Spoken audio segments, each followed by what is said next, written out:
In case you somehow missed it, a Lilo and Stitch remake came out a few weeks ago, and a lot of people are very angry about the changes that were made to the story, myself included.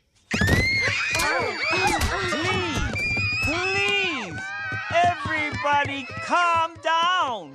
And so, in this video, I wanted to discuss how this movie not only is a much worse version of the original Lilo and Stitch, but how it actively misses the point of the original film, and in doing so, completely fails one of the best characters Disney has ever created, Lilo herself. Let's dive right in. Remain seated, please. Permanecer sentados, por favor. Originally intended for Disney Plus before someone at Disney with financial literacy realized that constantly dumping $100 million effects-heavy films onto a streaming service is a really terrible idea, actually. This remake was upgraded to be a theatrical release, and at the time of me writing and recording this, it's already made more than the original film did at the box office. Of course, ticket prices have skyrocketed since 2002, and I bet this movie's marketing budget cost more than double its actual budget, but I'm not here to talk about box office numbers because it doesn't matter. Like, it was Memorial Day weekend, there were no other films for kids out in theaters, of course parents are going to take their kids to go see Stitch. Because he is still one of the most popular Disney characters ever. And I don't think any parents out there are going to take their kids to see Final Destination Bloodlines. Ohana means family. Family means... The original Lilo and Stitch came out during something of an experimental era for Disney feature animation. After a series of unparalleled successes in the late 80s and 1990s, and also Pocahontas, the decade I grew up in saw Disney making films like The Emperor's New Groove, Atlantis the Lost Empire, Treasure Planet, Home on the Range, Chicken Little, and Meet the Robinsons. While many of these films would go on to become beloved cult classics, most of them didn't do well financially. Lilo and Stitch was the exception to this, and it was marketed as something extremely different, with all those famous teasers where Stitch would crash various animated films from the 90s. Hey, that's not Simba!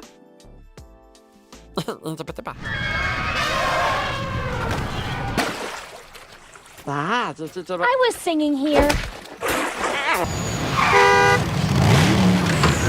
Oh, Bobby. Oh, Bobby.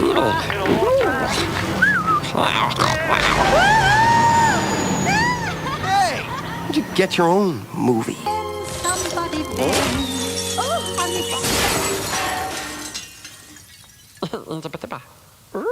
I'll be in my room. Get your own movie. So it was something of a bait and switch when the movie actually came out. On the surface, this seemed like a silly comedy about a little girl befriending a blue creature who's constantly grouchy and hungry. But it would end up being one of the most mature, emotional, and downright beautiful things Disney's ever made. If I had a nickel. Lilo and Stitch originally started as an idea created by Chris Sanders for a children's book about an alien who ends up in rural Kansas. The original children's book pitch was rejected, and Sanders went on to work on multiple films for Disney throughout the 90s as a storyboard artist, eventually being approached by the head of feature animation at the time to see if he had an original idea for them to develop. Ultimately, the idea changed from an alien befriending animals in rural Kansas to an alien befriending a little girl in Hawaii. The team developing the original Lilo and Stitch took such a great deal of care in crafting every last bit of it. They spent months in Hawaii learning about the culture, studying the environment, talking to the locals, learning about hula, going surfing, and the result is something that feels incredibly authentic. That amount of research just wasn't common back then.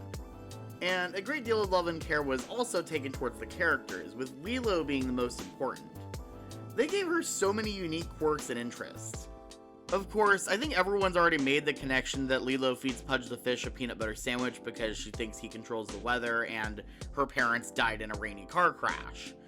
Pudge controls the weather. It was rainy and they went for a drive. But she also loves Elvis, horror movies, and taking pictures of fat tourists, a bit that was left over from some more overt commentary on tourism in Hawaii. Tourists, prepare to die! Huh?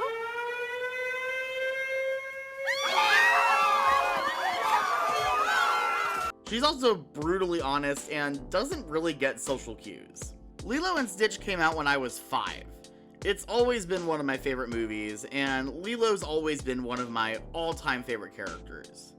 As I talked about before on this channel, I found out that I was autistic towards the end of high school, so in hindsight, it's no wonder I resonated with Lilo so strongly. I was always the weird kid with strong niche interests who had a hard time making friends. What's this? Just an invitation to the island's greatest party? What are you serving for dinner? Rats?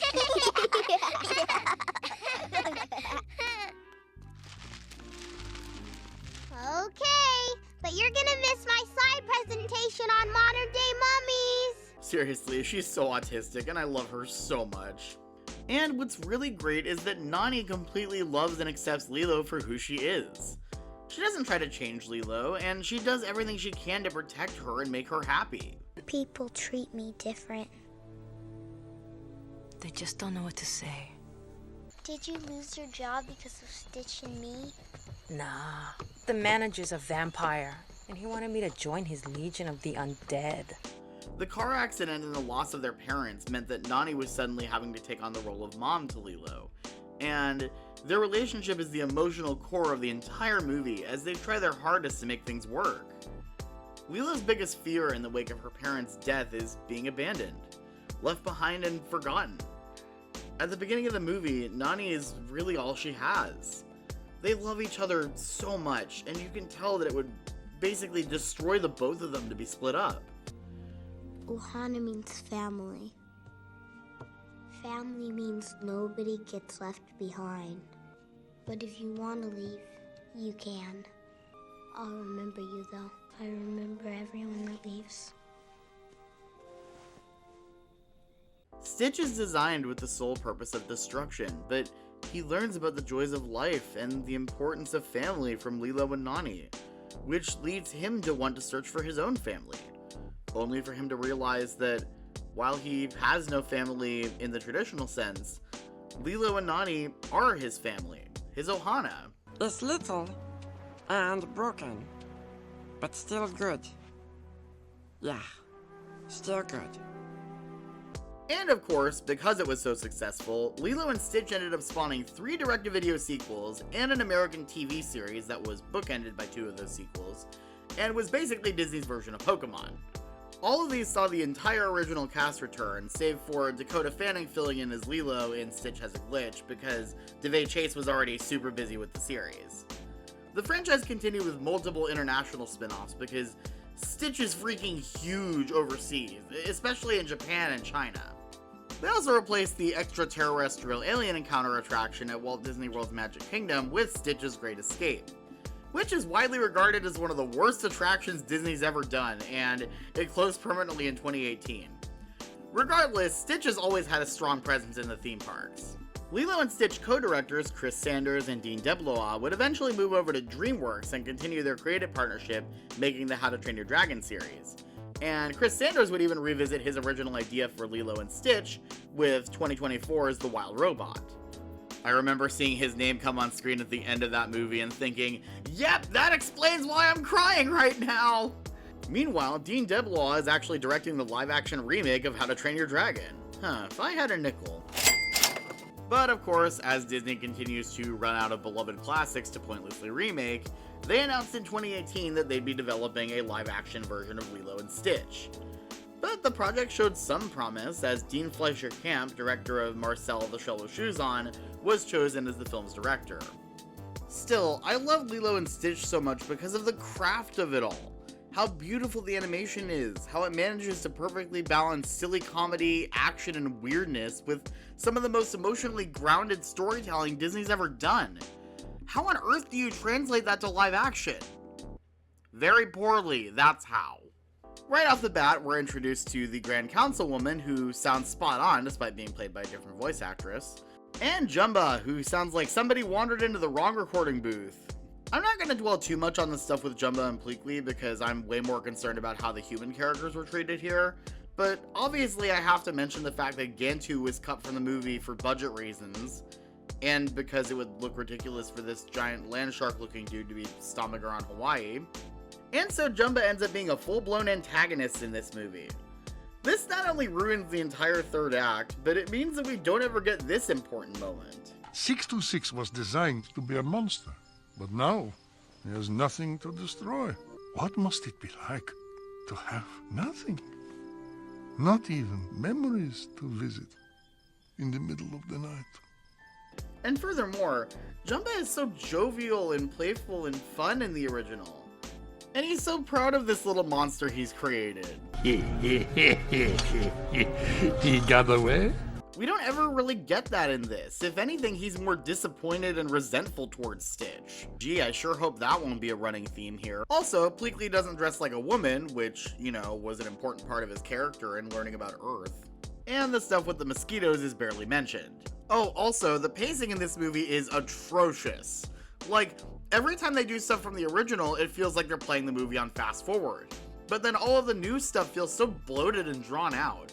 Anyways, we meet Lilo, and the remake pays lip service to some of Lilo's original character traits, but her friends are so off-screen, meaning we don't get this important scene where she talks to them, and the things we do see her do just come across as she's a troublemaker, as opposed to her being an outcast with special interests who's very blunt and doesn't pick up on social cues. You know, an autistic child. So yeah, we've pretty much lost all of what the LGBTQ plus community resonated with in Pleakley, and pretty much all of what the autistic community resonated with in Lilo.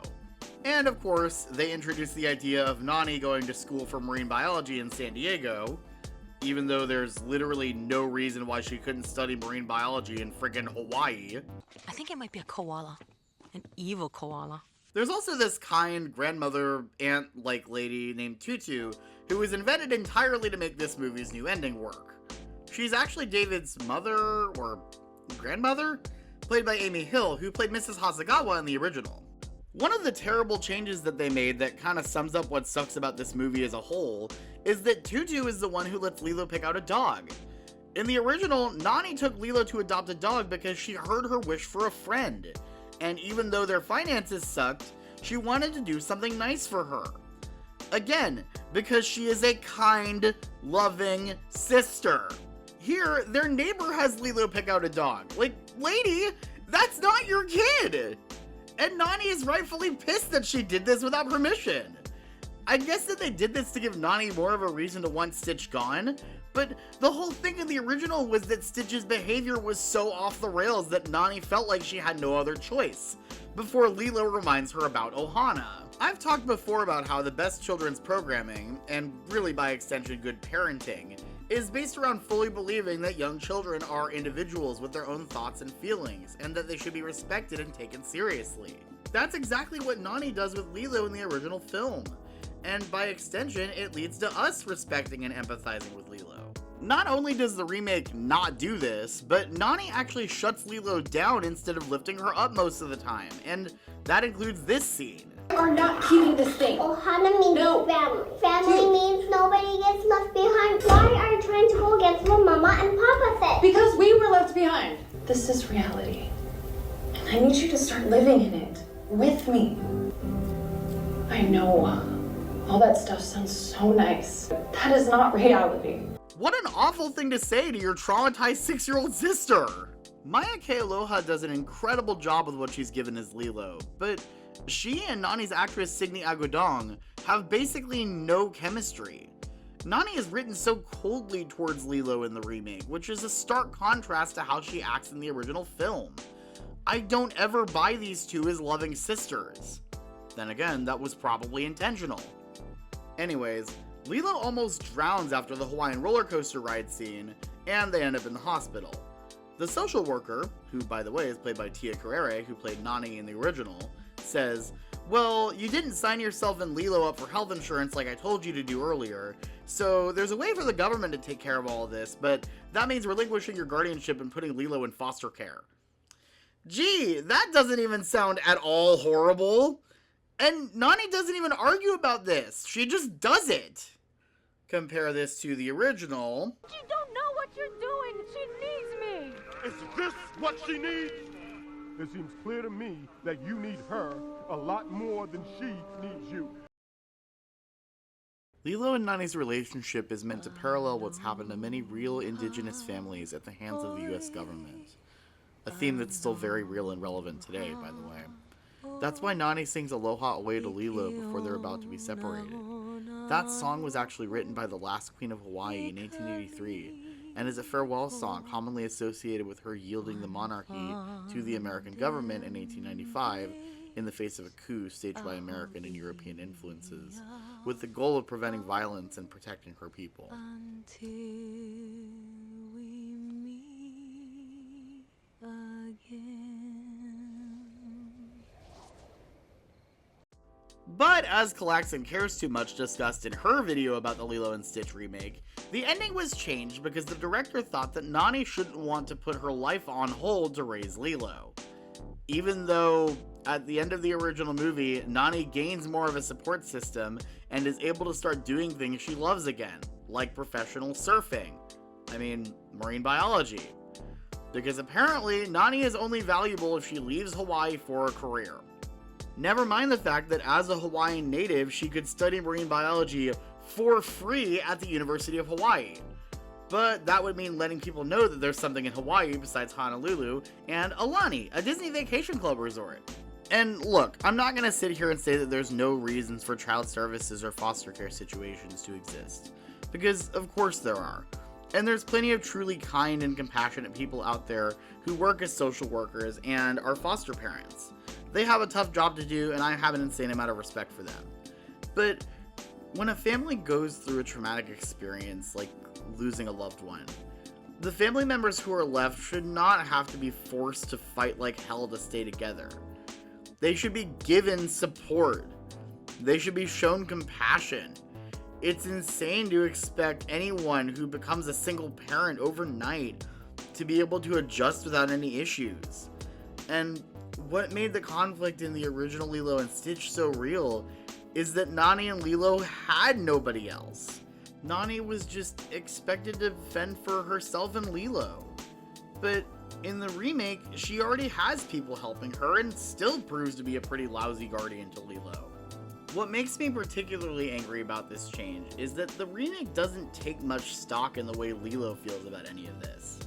There's a couple of moments from the original that they blow through because seriously, this movie has awful pacing, but most of the time we just see her as a sweet little girl who gets into trouble sometimes.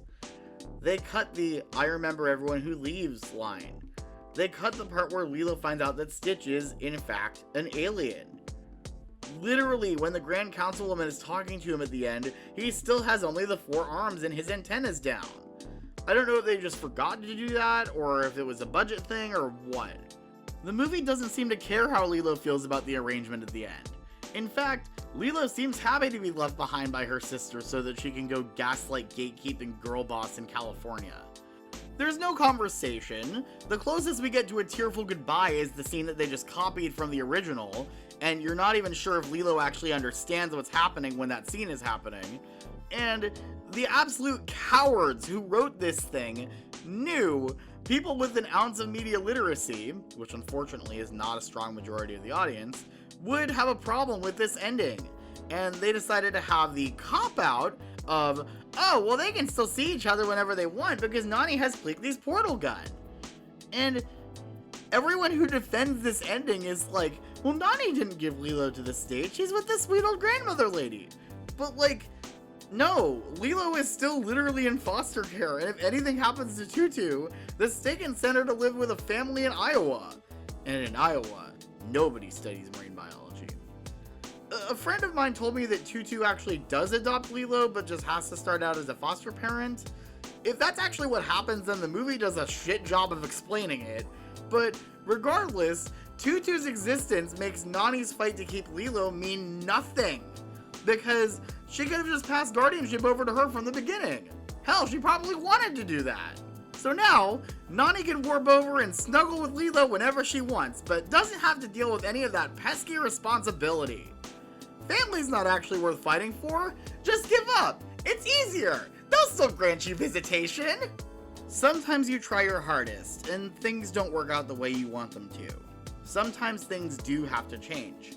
But if you're gonna go there and have them actually be separated at the end. You need to f***ing earn that ending by having them talk about what being separated would mean for them and their relationship as sisters. The remake never does that, and Lilo is treated like a burden on Nani that needs to be lifted off of her shoulders. Disney's obviously made quite a few movies about people leaving their families and homes behind for adventures, opportunities, and new experiences. The two that immediately come to my mind are The Little Mermaid and Luca. I myself have talked about eventually moving from Florida to California, and I'd be away from my immediate family. But the time to do that is not when you have family depending on you to be there for them, especially when that family is a vulnerable child who has no one else. And clumsily changing Nani's whole character so that they can push the idea that she has to leave Hawaii just to be successful is just awful. The people who made this movie convinced themselves that Nani leaving Lilo behind was a progressive and more realistic ending, but it's actually the least progressive thing that they could have done. Lilo and Stitch has always been a story about a family who fights to stay together and grows in the process. Hell, the original Lilo and Stitch series had most of them, except Nani, because again, Lilo is still only 8 or 9 years old at this point, go their separate ways in Leroy and Stitch, and they all ultimately decided that they'd rather be together on Earth. Perhaps because she's seen as violent or reckless or the wrong kind of weird, or maybe just because Stitch is more of a marketable plushie, a lot of people kind of just forget about Lilo and focus on Stitch. And if you want to see a prime example of that, look no further than the merchandise available at Disney World. We've got Stitch, we've got Angel, we've got a whole display for this new movie, and no Lilo. They like invoking the idea of Lilo. They'll show Stitch with Scrump, or with the flowers, or surfing, or with tropical imagery, the badness level chart, but trying to find Lilo on any merchandise is like trying to find a needle in a haystack. I went to Disney Springs as I was writing this video, and I was able to find a pin set and an on-demand phone case. There was a Lilo Nuimo a few months ago, and those are still available online, but besides that, there's barely any merch with her online either. So basically, the live-action movie just exists so that they can make something new with Stitch in it again. That's why no one shot down the changes or had any second thoughts about changing the ending. Which is why Lilo's character was quite literally left behind and forgotten. Relegated to staying with a random new character who doesn't even exist in the original. I was feeling pretty bummed out about this. But then I remembered that with the exception of Halle Bailey's Ariel, these live action remakes are completely forgettable. They don't have merchandise at all, no presence in the parks outside of brief appearances in the live-action movies show at Hollywood Studios. And they're designed to be forgotten in 2 months, and Disney knows that. They know that nobody will be nostalgic about these things 20 years down the road. Yeah, there's still some people who will say that the live-action version is better because it's more realistic, and there will always be the people who will say stuff like, it's just a kid's movie, who cares? And those people sure are allowed to have that opinion. Honestly, a part of me wonders if they made this so drastically terrible on purpose because they knew it would cause arguments and get more people to watch the original film again. But I think that's giving them too much credit. Also, I think the Lilo and Stitch remake is likely going to be the last one of these live-action remakes that's actually successful. Stitch is cute and marketable, and that's why this did well. But Snow White was still the canary in the coal mine. With the exception of Hercules, which, alright, that'll probably make money. But other than that, they've basically run out of classics to remake, and anything that could actually lend itself to a live-action remake, like Treasure Planet, or Atlantis, or The Black Cauldron, isn't going to be considered because they want to stick with safe options that are more likely to make them money. But I don't think enough people are nostalgic for Bambi or the Aristocats in the same way that they're nostalgic for something like The Lion King, or something more timeless like Cinderella. I imagine at this point all eyes are on next year's live-action remake of Moana to see if they can actually get away with something as cynical and creatively bankrupt as remaking a movie that's literally less than 10 years old, and had a sequel come out last year. I really hope it fails, both for the sake of not having to deal with more of these, and because the only reason they're even making it is because Black Adam flopped, and it would be really hilarious to see The Rock's pride wounded again. As for sequels to remakes, the crew of the Lilo and Stitch remake have suggested that they could do a sequel. The problem with that is that they would have to rush that into production if they want any chance at being able to start filming before Maya Kealoha is in middle school. Mufasa and Maleficent 2 both came out 5 years after their predecessors, so it doesn't look good that this would be possible. However, I would absolutely love to see Maya Kealoha play Lilo again if she's up for it, and I think the most natural way to make this happen would be to do a new Lilo and Stitch animated series. I do think it would be really nice to see a resurgence of Lilo and Stitch media here in the US as a result of this remake.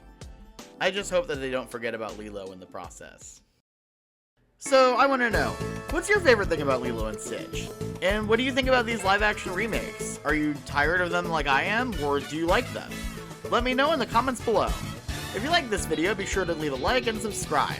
I'm going to be attending VidCon in Anaheim this month, so if you're there, be sure to say hi. I've also got a Discord server you can join where you can chat with fellow fans of the channel about animation, food, and whatever else. Thank you all so much for 15,000 subscribers, and I'll see you all next time.